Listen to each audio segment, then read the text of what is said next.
This is great timing, Ryan. I just released a podcast with a guy named Bernard Huang who owns ClearScope. So if you want to leave that in the description below, where we had a great conversation on this exact topic of not just SEO, but you can call it AI SEO, AI search, AEO, answer engine optimization, GEO, generative engine optimization. There's so many new acronyms for what you're explaining here. But here's kind of my hot take on this, right? If you're a small, or I would argue mid-sized business, I actually think this is a giant shiny object trying to show up in AI search. And the reason is that most small to mid-sized businesses, they have limited resources, right? That means limited talent, limited marketing budgets. So you are better off spending your limited resources on other marketing tactics that actually move the needle, right? So that would be local SEO, which is obviously different from AI search and national citations, whether that's personal branded content on social media. Personal branding is a huge thing in this world. Paid ads with qualified tracking and good landing pages, right? Segmented email campaigns, right? Those are just some other marketing strategies I would actually implement before I go down the shiny object of AI search. Because the reality is here, not only are these citations changing all the time, whether you type something into ChatGPT, you type something into Gemini or Claude, it's not going to be the same citation for a week or even a few days. These are always changing. So are you going to waste time and resources trying to chase these citations that, by the way, Ryan, they don't even go back to your website. They don't provide a link anymore. It's just providing an answer. So if someone gets that answer, they're probably not going to go visit your website. Yes, you might have helped with good branding and spinning the narrative here. But I think for AI search, it is actually better suited for big brands, enterprises that want to control the narrative in their industry. Think of like a Coca-Cola or a PepsiCo or an Apple or a Verizon, right? Some publicly traded big time companies. AI search makes a lot of sense for those types of companies because they need to control the narrative on their industry, and they have so much market share already that, you know, losing clicks on a chat GPT or a Google AI overviews or Gemini is not as big of a deal to them versus some small to mid-sized business who needs to rely on these types of traffic to their website to generate revenues. What I'm elaborating on kind of makes sense to you.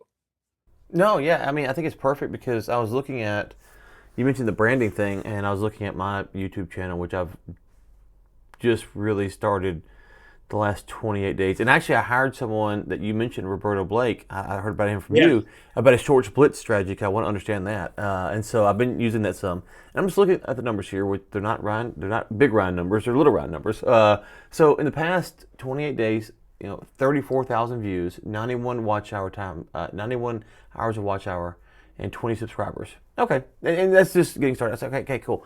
But part of what you said there made me think of this because part of how we've done this is we've interviewed a bunch of people, but we've recorded a ton of shorts. And the reason we've been able to record so many shorts is I've had AI help me come up with questions to have my wife ask me to record shorts, right? And so there's a big debate over shorts and clients and all this stuff, and I ain't trying to get in all that. I'm just saying, just to try to get the stuff out there right now, which is what I'm trying to do more than anything.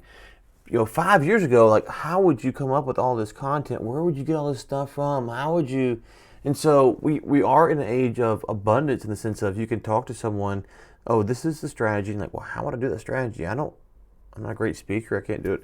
Okay, well, I can have ChatGPT come up with, and there's a stack of there, of 100 questions, and so we just gone through them, and some of them are like, yeah, I'm not gonna answer that. It's not good. It's not good for short. So not perfect, but the age of abundance has really helped. And then I just released a video on YouTube. It's like an hour and a half long, and I used AI to help understand how to frame what we haven't talked about perplexity. I've used perplexity to help research these topics to make sure I'm covering the things I want to cover. So to your point about AI SEO, it might be a shiny object for smaller people, but how can they use it from branding standpoint to help them get their brand out there? And again, I'm not trying to get into the debate of shorts versus long form, which converts more, but like just the scalability of branding right now, it seems to be at a premium.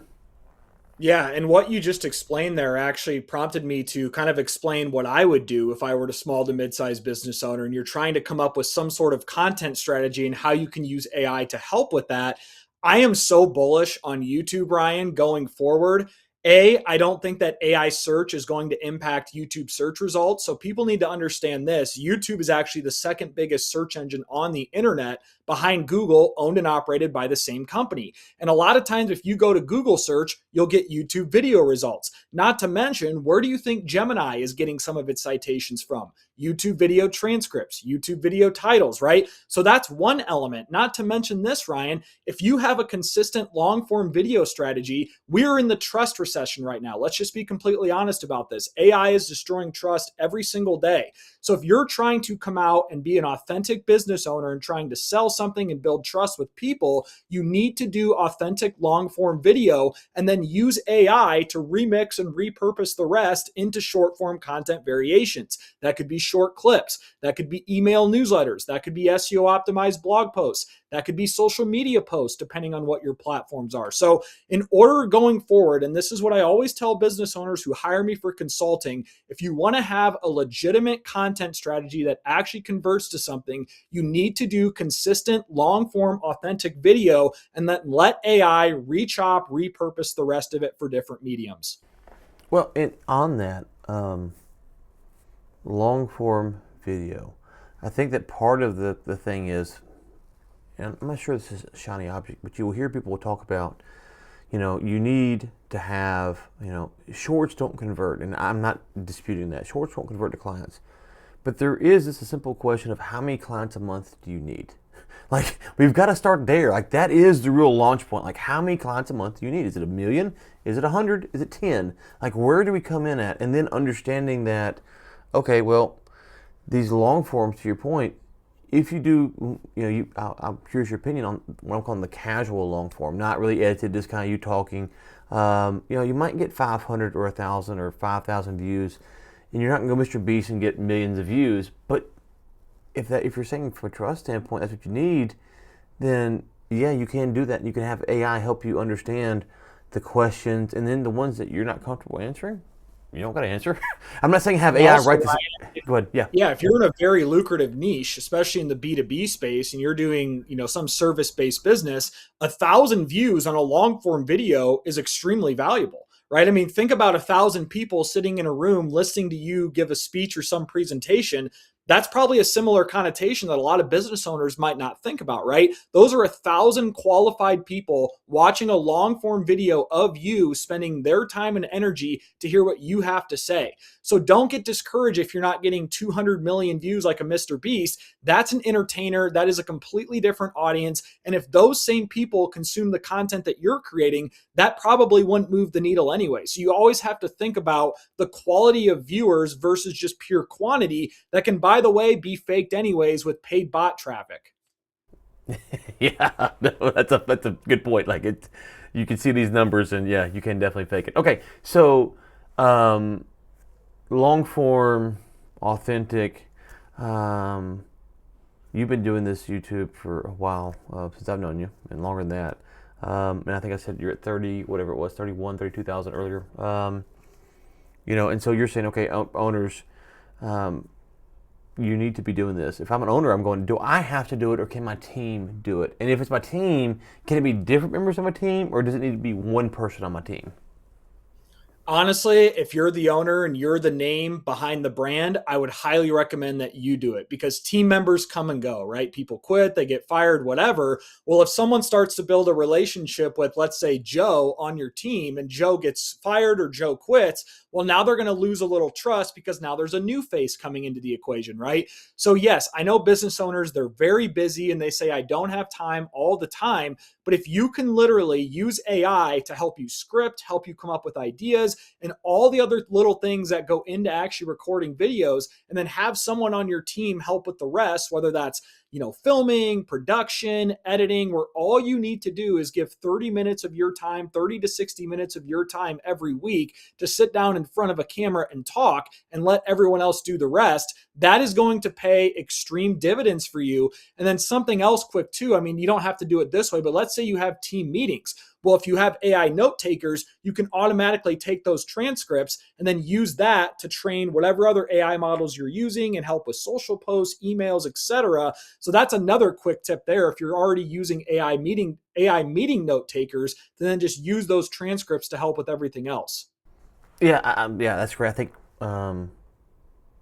this is where it gets hard. So the balance is shiny object, 15,000 node N8N thing that's going to do the whole world. It's not, right? Okay, there's shiny object, but also using AI can help you in so many ways. And so you don't want to get left behind and you don't want to spin your wheels doing shiny object stuff. So like, how do you find that balance? Like, is it start in a certain area, then go to the next area? Like, how do you strike this balance?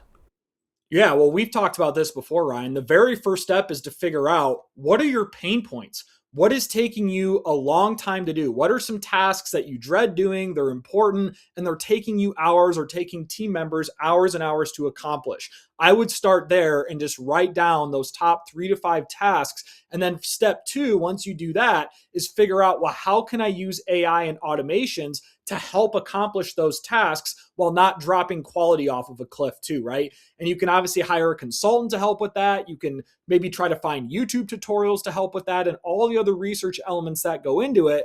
But yeah, then from there, once you have the tasks lined up, then you need to figure out, how do I use AI and automations to help me with that? I would also really think about, what does my data look like? What do my existing systems look like? Because if you're going to go in here and implement automations, AI tools, AI agents, it's actually only going to amplify chaos if you don't already have your systems and your data cleaned up. And I think a lot of business owners really miss that point. They want to dive straight into an agent, straight into an automation, straight into AI without thinking about, has my CRM been cleaned up in 2 years?